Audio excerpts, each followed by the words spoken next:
Paman kam krina orang tua kami kategorial Saitun meriah ukurta jumpa kita arah PA secara virtual silakukan kita ibas warienda.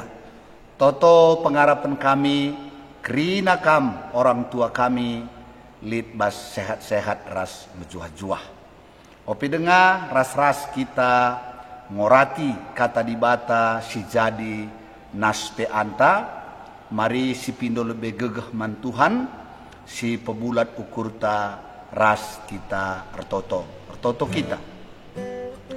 Tuhan dibata Bapa kami siringan ibas surga, isahkan kami bujur man bandu Tuhan, arkiteken lias ate ras perkuah atendu, si tetap nemani kegeluhan kami. Malam ate kami adibas paksa enda, bancika kami pulung arah virtual, ibas kami ngelakokan PA kami bas minggu enda. Semepak sana ate kami dengkehken kebenaran firman-Du. Maka mindo kami telah gegeh kuasa kesah-Du sibadia, sing kuasai pusuh praten ras perukuran kami, sing ngajari ras si pepanken katandu kubas pusuh kami, dengan si pengasut kami dalan kenca bas geluh kami si tetep wari. Kampe si ngajari ras sinampati kemahandu, gelah ngasuk kemahandu, nuriken nehken kebenaran firman-Du bagi sentudu ras sura-surandu. Ibas gelar Tuhan Yesus, reh kami ertoto ras ngatakan bujurman bandu, haleluya, haleluya, amin. Saitun sini kelengi kami, kata dibata si jadi naspe anta ibas minggu enda, ibuat ibas padan simbaru, kitab Injil Matius pasal 25, ayat 14-30 ya. Matius 25 ayat 14 sampai dengan ayatnya yang ke-30. Demikian firman Tuhan. Perumpamaan tentang talenta. Sebab hal kerajaan sorga sama seperti seorang yang mau bepergian ke luar negeri, yang memanggil hamba-hambanya dan mempercayakan hartanya kepada mereka.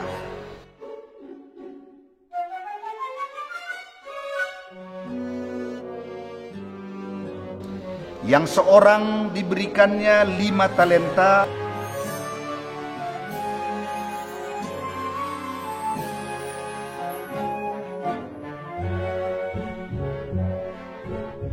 yang seorang lagi 2,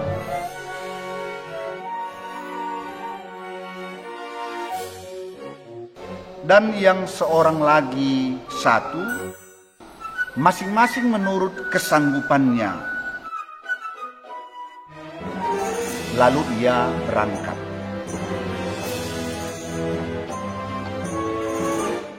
Segera pergilah hamba yang menerima 5 talenta itu.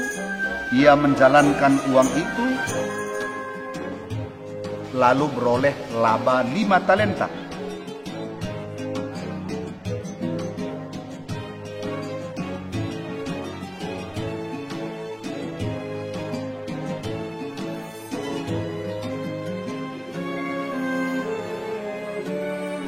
Hamba yang menerima 2 talenta itu pun berbuat demikian juga dan berlaba 2 talenta.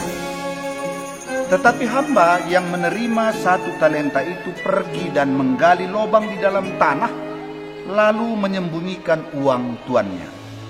Lama sesudah itu pulanglah tuan hamba-hamba itu, lalu mengadakan perhitungan dengan mereka.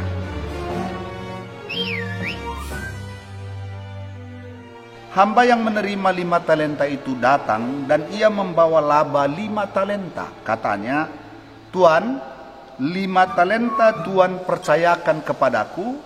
Lihat, aku telah beroleh laba 5 talenta. Maka kata tuannya itu kepadanya, baik sekali perbuatanmu itu, hai hambaku yang baik dan setia. Engkau telah setia dalam perkara kecil, aku akan memberikan kepadamu tanggung jawab dalam perkara yang besar. Masuklah dan turutlah dalam kebahagiaan tuanmu. Lalu datanglah hamba yang menerima 2 talenta itu, katanya, Tuan, 2 talenta Tuan percayakan kepadaku, lihat aku telah beroleh laba 2 talenta. Maka kata tuannya itu kepadanya, baik sekali perbuatanmu itu, hai hambaku yang baik dan setia.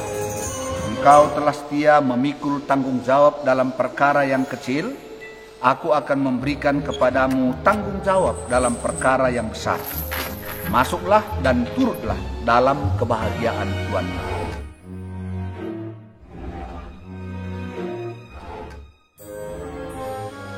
Kini datanglah juga hamba yang menerima 1 talenta itu dan berkata,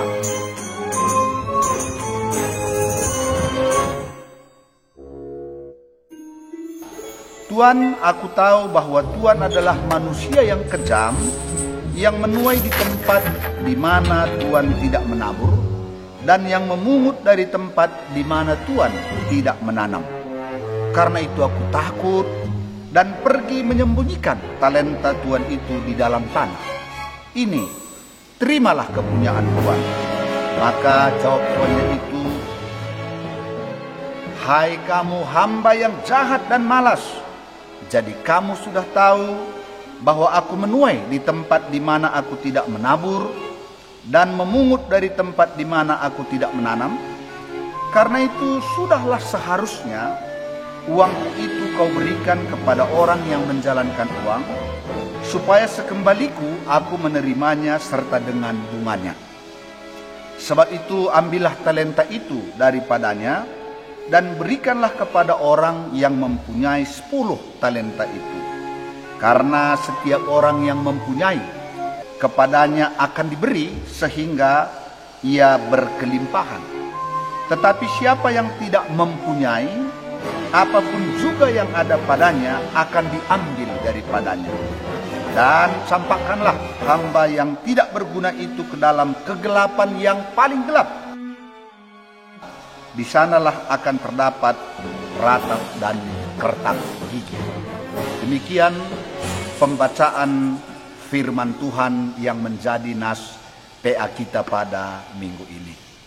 Orang tua kami, Zaitun Sini Kelengi kami, ibas Tuhan, melalui Alkitab kita tahu betapa banyak cara Tuhan Yesus dalam mengajarkan tentang kerajaan Allah kepada para pendengarnya. Jadi Yesus pengajar yang sangat luar biasa, memakai beragam-ragam metode di dalam mengajarkan kebenaran firman Tuhan. Dan salah satu ialah melalui perumpamaan. Jadi dengan perumpamaan sebenarnya orang-orang yang mendengar lebih gampang untuk memahami tentang kerajaan Allah itu. Dan sebagai tema kita pada minggu ini, kalau si enggo ngaloken pemereh di bata, pakai kenalah alu mehuli. Jadi lewat nas kita ini, kita akan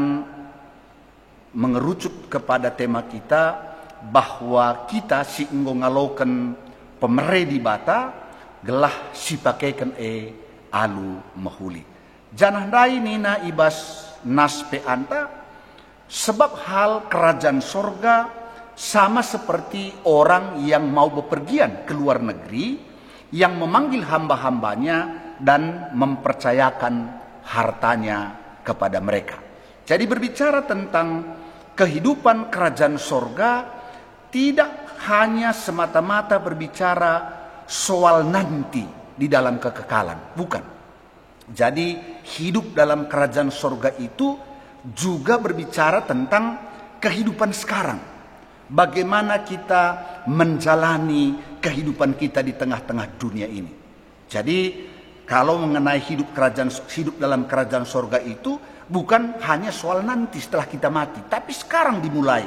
Bagaimana kita hidup di dalam kerajaan sorga itu. Dan dikatakan di sini sama seperti seorang tuan yang bepergian ke luar negeri dan ia mempercayakan hartanya kepada hamba-hambanya. Artinya dia mempercayakan sesuatu yang mahal, sesuatu yang berharga kepada hamba-hambanya. Nah, yang seorang diberikannya 5 talenta, yang seorang lagi 2, dan yang seorang lagi 1.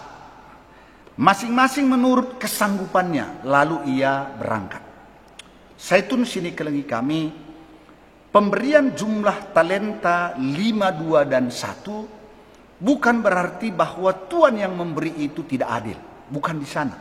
Tapi jelas bahwa mengapa Tuhan itu mempercayakan 5, 2, dan 1 tadi dikatakan menurut kesanggupannya. Jadi Tuhan itu tentu mengenal hamba-hambanya itu, dia tahu kapasitasnya, dia tahu kemampuannya, kemudian dia memberikan menurut kesanggupannya. Jadi di sana sebenarnya keadilannya. Sebab kalau diberi kepada kita sesuatu yang kita tidak sanggup mengelolanya, tentu itu akan mubazir. Ya, jadi disitulah letak keadilannya. Nah, namun demikian, pemberian Tuhan terhadap hambanya itu 5, 2, dan 1 tidak selalu juga kita mengartikannya dalam arti kuantitas. Ya, bukan itu juga. Misalnya, wah ya memang banyak talentanya, orang itu 1, bukan soal itu juga sebenarnya. Tapi ada arti yang lain bahwa sebutan 5, 2, dan 1 itu untuk mengatakan bahwa kepada kita semua diberi talenta yang berbeda. Jadi tidak berbicara soal kuantitasnya, tapi bisa juga berbicara tentang bahwa kepada yang seorang dan kepada yang lain Tuhan memberikan talenta yang berbeda. Nah itu juga, jadi tidak selamanya soal wah dia memang multi talenta banyak, wah dia cuma 1. Tidak selamanya seperti itu. Tapi juga ini bisa berbicara tentang bahwa kepada seorang dengan orang lain Tuhan memberikan karunia dan talenta yang berbeda. Nah, segera pergilah hamba yang menerima 5 talenta itu, ia menjalankan uang itu lalu beroleh laba 5 talenta. Nah, yang menerima 2 talenta juga melakukan hal yang sama, menjalankan uang itu. Nah, ini pun hati-hati juga kita supaya jangan seakan-akan bahwa menjalankan uang di sini dalam pikiran kita membungakan uang. Nah, ini juga ada sering pertanyaan-pertanyaan ini kan, pendeta menjalankan uang berarti kan orang Kristen itu bisa nggak membungakan uang? Bukan itu. Menjalankan uang artinya ini hanya perumpamaan bahwa mereka mengelola, mengusahakan, mengerjakan apa yang telah mereka terima itu supaya boleh berkembang dalam hidup mereka. Jadi bukan kepada istilahnya membungakan uang, bukan ke sana arah daripada kata menjalankan uang ini. Tapi maksudnya mereka menggunakan talenta itu, memakai pemberian tuannya itu, mengelolanya, mengusahakannya supaya talenta yang sudah dia terima itu berdaya guna dan juga dapat menjadi lebih berkembang. Ya, ini yang dikatakan di sana. Nah, tetapi hamba yang menerima 1 talenta justru berbuat sebaliknya. Dia menggali lubang, menyembunyikannya. Ya, menyembunyikannya. Nah, dan apa yang terjadi setelah beberapa waktu lamanya, maka tuan itu kembali dan tentu mengadakan perhitungan dengan ketiga hambanya itu. Dan apa yang terjadi di dalam mereka mempertanggungjawabkan talenta yang dia berikan?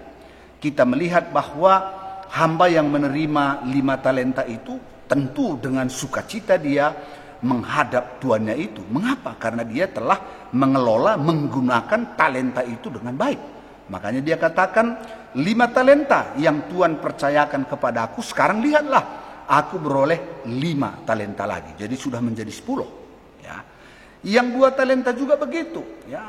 2 talenta Tuhan percayakan kepada aku, sekarang lihatlah aku beroleh laba 2 talenta juga. Nah, dan apakah jawaban Tuhan ini terhadap kedua orang ini? Di sana dia, sungguh engkau hamba yang baik dan setia. Ya, jadi Tuhan ini dengan responnya, dengan kata-katanya, engkau adalah hamba yang baik dan setia. Sebenarnya dia bukan berbicara tentang jumlah itu, tapi dia menilai tentang kesungguhan orang yang menerima talenta itu di dalam menggunakannya, di dalam mengelolanya. Jadi kebahagiaan Tuhan itu terhadap kedua hamba ini bukan soal jumlah, tapi soal bagaimana mereka mengembangkan, menggunakan talenta yang diberikan oleh tuannya itu di dalam hidupnya. Karena itu dia katakan, hai engkau hambaku yang baik dan setia, karena engkau telah setia dalam perkara yang kecil, maka aku akan memberikan kepadamu tanggung jawab dalam perkara yang besar. Masuklah dan turutlah untuk menikmati kegembiraan, kebahagiaan bersama dengan Tuhan.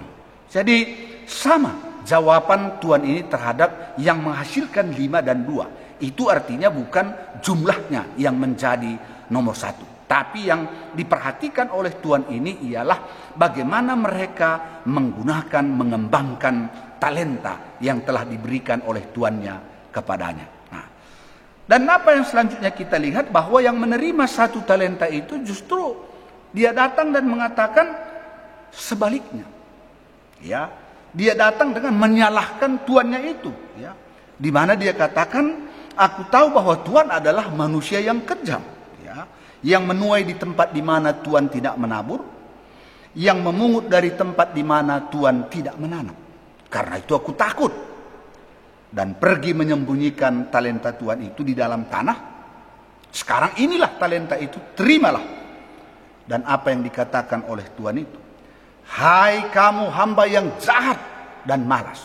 Jadi hamba yang ketiga ini, yang menerima 1 talenta ini, dikatakan oleh Tuhan itu hamba yang jahat dan malas. Ya.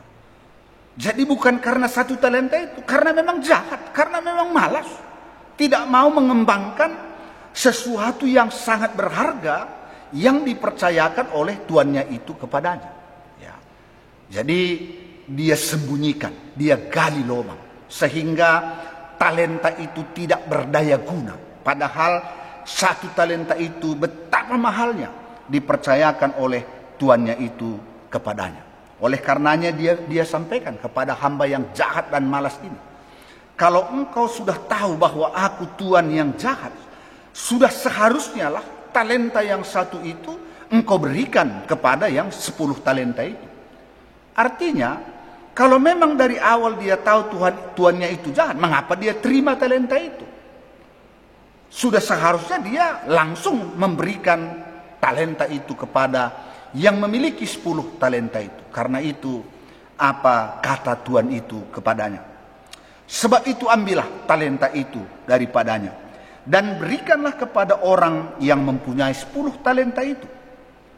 Dan disinilah satu hal yang sangat luar biasa yang dikatakan oleh Tuhan ini, di mana dia katakan, karena setiap orang yang mempunyai, kepadanya akan diberi, sehingga ia berkelimpahan. Tetapi siapa yang tidak mempunyai, apapun juga yang ada padanya akan diambil daripadanya. Dan campakkanlah hamba yang jahat ini ke tempat yang paling gelap, karena di sana ada ratapan dan kertak gigi. Memang perkataan ini sulit menerima secara logika. Ya, sepertinya tidak adil. Sepertinya kurang tepat. Mengapa? Mengapa kepada orang yang sudah mempunyai, kepadanya diberi lagi supaya berkelimpahan? Nah, tetapi kepada orang yang tidak mempunyai, apapun yang ada padanya diambil juga daripadanya. Ini kan, waduh, ini sepertinya kurang adil. Tapi ini firman. Dan firman ini bisa kita saksikan di tengah-tengah kehidupan yang nyata. Bahwa kepada orang yang mempunyai ditambah, diberikan lagi sehingga mereka berkelimpahan. Tetapi orang yang tidak mempunyai, apapun yang ada padanya, maka yang ada itu juga diambil daripadanya. Wah, ini bagaimana contoh-contohnya? Ini kan banyak kita lihat dalam kehidupan sehari-hari. Orang yang sudah dikaruniai berkat yang berlimpah, justru mereka juga yang terus bekerja keras mengembangkannya.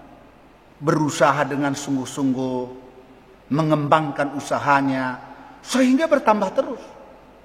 Tapi sebaliknya, sudah mempunyai sedikit, malas juga, tidak mau mengembangkannya, sehingga yang sedikit yang ada itu pun diambil juga daripadanya. Ini kan fakta di dalam kehidupan. Ya, orang yang sudah pintar, orang yang IQ-nya sudah baik, belajarnya lebih sungguh-sungguh. Wah, sementara ada beberapa orang yang sebenarnya IQ-nya sudah kurang baik, malas juga, kan? Jurangnya akan semakin dalam. Tapi inilah fakta. Ya. Inilah fakta. Dalam tanam-tanaman pun biasa seperti itu. Aku waktu naik kuta dengar orang tua rahin ku juma, firman enda digenapi juga dalam tanam-tanaman. Misalnya nuan Cina. Cina si melala buah ne, pupuk nakin pe melala kang ban. Wih, miskaban melala pupuk ne. Mompasot pendekah ka, saya dekah mompas. Tapi di batang Cina buah na pe teluahan saja. Pupuk na pe biar kaya mereka kenca. Maka mompan na pe cek bagi saja lewat. Maka lah 2 minggu nari pe si telunca buah na mati. Si melala buah na rebuai na buah na sebab ipupuki, ipompa. Tapi sebenarnya inilah yang harus dicermati oleh setiap kita yang mendengar. Jadi supaya jangan yang sedikit itu pun diambil daripada kita, jangan seperti yang memiliki satu talenta itu. Harusnya sekalipun kita memiliki satu talenta, bergiatlah mengusahakan, mengelola, mengembangkannya supaya kepada kita juga ditambahkan talenta itu. Wakaf amine, mesti perlu. Jadi labo mengaminkan, oh ya, memang kepada kita yang tidak ada, yang ada itu pun sudah diambil. Oh biarlah, bukan. Ini firman ini mengingatkan kita supaya jangan terjadi seperti itu. Oleh karenanya, sekalipun dipercayakan kepada kita, katakanlah satu talenta atau sedikit, nah kelolalah yang sedikit itu dengan baik, supaya berkembang, supaya bertambah apa yang dipercayakan oleh Tuhan dalam kehidupan kita ini. Orang tua kami yang kami kasih. Nah, maka ni nandai temanta, kalau si engkau ngalokan pemerintah di bata, pakaikanlah alu mahuli. Setiap kita telah diberi karunia di dalam kehidupan kita. Jadi lalit kita sila ibrekan di bata pemerena, lit krina ibrekan di bata manbanta talenta pemerena, jana sada rasidebanna lasri berbeda-beda, ya. Tentu enda ibrekan di bata manbanta lah hanya guna kegeluhan tak, tapi bagaimana dengan karunia itu kita juga bisa menjadi berkat bagi orang lain, berbuah bagi orang lain, untuk kebaikan orang lain, selain untuk kebaikan dan kesejahteraan kita di dalam hidup kita. Jadi inilah gunanya Tuhan berikan. Jadi tidak ada kita yang tidak diberikan talenta. Ya, talenta itu bisa saja banyak hal. Mungkin orang tua kami sidi beru, talenta memasak. Ya. Mungkin orang tua kami sidi laki, talenta pemetah. Ya.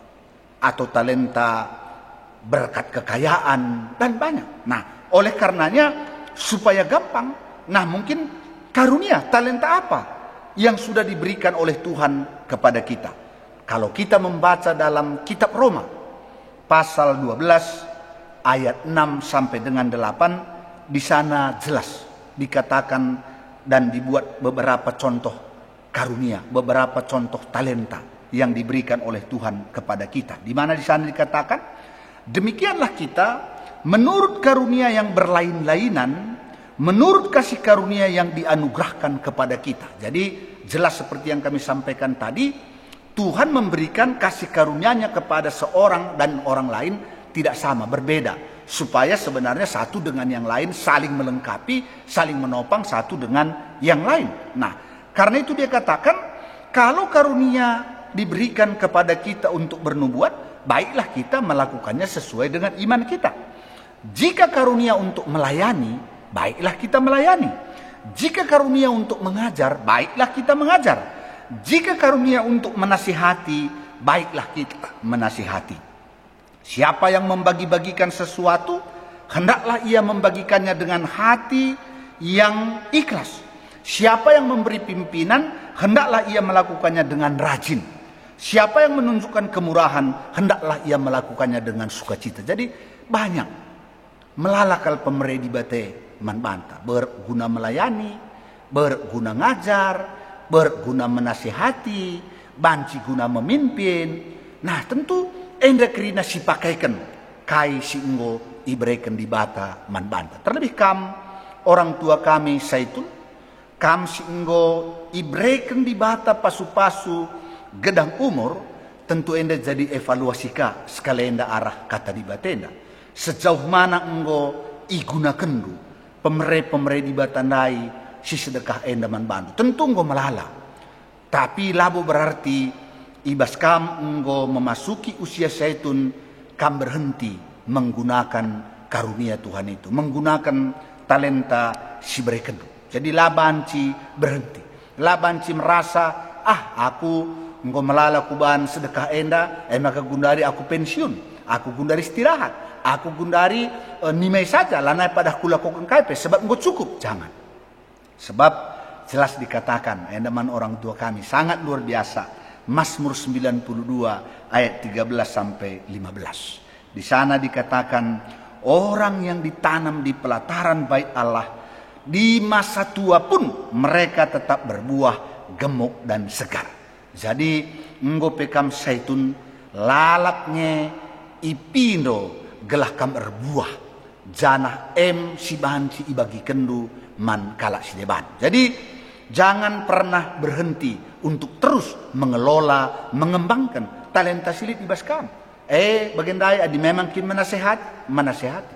Adi memang kin ngajar. Adi memang kin dengan murah hati membagikan, bagilah dengan ikhlas. Jadi enda makap kami, mankam orang tua kami Saitun, bujur nintaman Tuhan, singgo mempercayakan pemerintah man bantas skalak-skalak.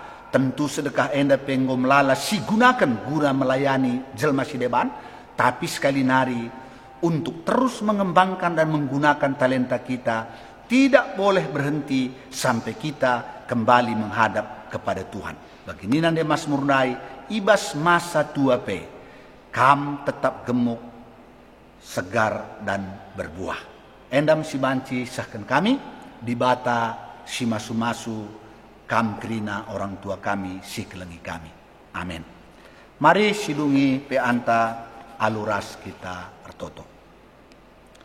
Tuhan Allah Bapa yang berada dalam sorga, terima kasih Tuhan atas firman-Mu yang mengingatkan kami bahwa kepada setiap kami telah diberikan talenta, diberikan kesanggupan, diberikan karunia, supaya kami boleh menjadi orang yang berguna di tengah-tengah kehidupan kami. Bukan hanya untuk diri kami, tapi juga untuk orang lain. Terima kasih untuk karunia, untuk talenta yang Tuhan berikan. Dan biarlah apa yang Tuhan percayakan, kami boleh menggunakannya, sehingga talenta itu akan terus ditambahkan lagi kesanggupan kami untuk berbuat baik di tengah-tengah kehidupan kami. Jauhlah daripada kami seperti hamba yang diberikan satu talenta, yang menggali lubang, menyembunyikannya, sehingga apa yang ada padanya juga diambil daripadanya. Kami akan memakaikan apa yang Tuhan berikan dengan baik, sehingga pemberian Tuhan itu menjadi berkat bagi orang lain. Dalam kesempatan ini kami angkatkan doa kami dalam nama Yesus. Berkati orang tua kami, semua Saitun, khususnya yang ada di GPKP Runggun Kebayoran Lama. Berkati kesehatan mereka ya Tuhan pada masa-masa pandemi COVID ini. Biarlah penyertaan, penjagaan Tuhan atas kehidupan orang tua kami. Berkati anak-anak, keluarga dan kempu-kempu, agar mereka boleh bersuka cita menyaksikan kebaikan Tuhan atas keluarga, anak dan kempu-kempu mereka. Bapa dalam surga, kami juga berdoa buat orang tua kami dan beberapa dari jemaat-Mu yang saat ini sedang dirawat ataupun dalam pemulihan kesehatan. Kami berdoa buat orang tua kami, Bapak Ita Sembiring, Bapak Febri Ginting, Nande Ingrid Surbakti, Bapak Anta Sitepu, Diaken Nandi Ripka Bangun, Dedi Suranta Surbakti, Nande Linda Sembiring, Pertua Emeritus Bapak Barista Brahmana, saudara kami Dini Buru Brahmana, Pertua Emeritus Bapak Bina Sembiring, Nande Sika Sembiring, demikian juga Diaken Emeritus Nande Melda Pandia, Bapak Suranta Pandia, anak kami Ripka Buru Pandia, Bapak Aleta Purba, Bapak Ika Guru Singa, Pertua Emeritus Bapak Lora Stepu, Nora Emeritus Nande Lora, Nande Bas Sembiring, Nande Tawan Brahmana, Rehna Darmawati Buru Sinulingga. Demikian juga kami berdoa buat Bapak Lina Tarigan, Bapak Erika Nande Erika Sinulingga, Biring Grace, Nande Lusin Surbakti, anak kami Aldo Sinulingga, orang tua kami Tiga Nevi, Naras Bapak Nevi Ginting, demikian juga Bapak Morel Sebayang, Bapak Paria Sembiring, Nande Katoi Torong, Nande Neti Pranginangin, Betranio Pranginangin, demikian juga orang tua kami Naras Emeritus Bapak Surya Barus, Nande Ninta Bangun, Nande Ninta Sembiring, saudara kami Bapak Nail Sembiring, demikian juga Pak Gino, Nanang dan keluarga yang saat ini sedang dirawat di rumah sakit. Kami berdoa dalam nama Yesus, Tuhan memberkati obat perawatan, makanan, minuman, dan istirahat mereka. Biarlah kasih karunia Tuhan menyembuhkan mereka dari sakit penyakitnya. Bapa dalam surga, berkati juga kami, orang tua kami sepanjang minggu ini dengan berkat kesehatan yang prima, sehingga mereka juga senantiasa boleh menikmati, menjalani setiap hari yang Tuhan berikan dalam ucapan syukur. Berkati bangsa dan negara kami dalam menangani pandemi COVID dan juga masalah ekonomi di tengah-tengah bangsa dan negara kami. Terima kasih Tuhan, sertai kami sepanjang minggu ini. Dalam nama Yesus kami sudah berdoa dan bersyukur. Haleluya, haleluya, amin. Bagem peanta bas mingguenda, Tuhan si mereken pasu-pasuna man banta kerina. Salam, majuah-juah man banta kerina.